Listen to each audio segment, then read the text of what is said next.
Guys, kung napanood niyo yung vlog ni Boss Bert, yung patungkol sa pagtulog niya doon sa ganggang.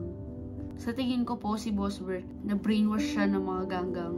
Sa akin yun, masakit yun kasi parang ang nangyayari, yung mga ganggang, pinag-aaway-aaway niyo yung pamilya namin eh. Tapos, ang masakit lang dito, si Boss Bert, which is yung kaaway namin, kinampihan niya naman.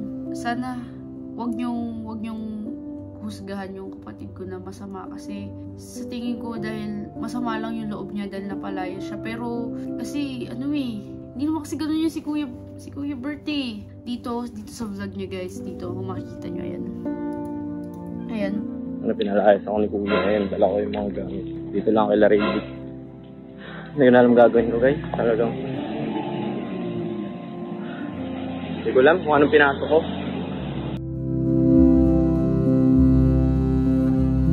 So guys, magandang tanghali po sa inyong lahat. Guys, kung napanood niyo yung vlog ni Boss Bert, yung patungkol sa pagtulog niya doon sa ganggang.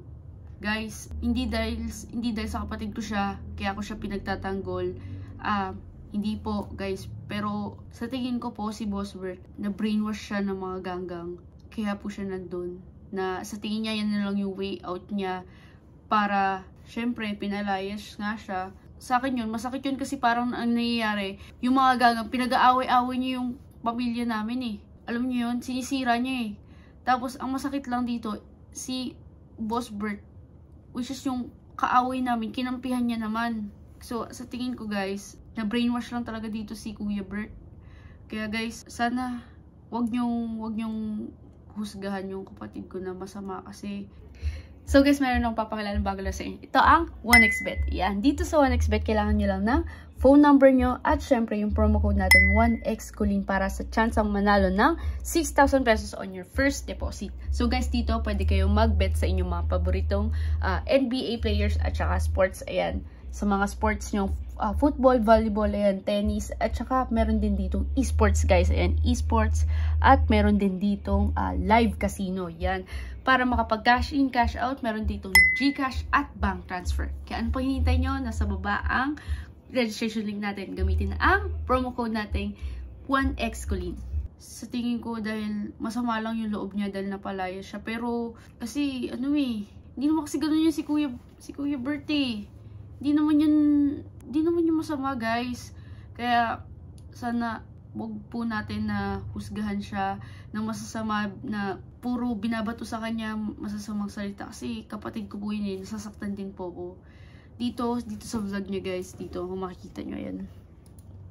Ayan. Pinalayas ako ni Kuya, ayan, dala ko yung mga gamit. Wala naman ako ibang maisip na matutuloy. Dito lang kay Larry. Hindi ko na alam gagawin ko guys, talagang. Hindi ko alam kung anong pinasok ko. Wala naman ang ibang matutuluyan kaya nakikiusap muna ako dito kay Rady.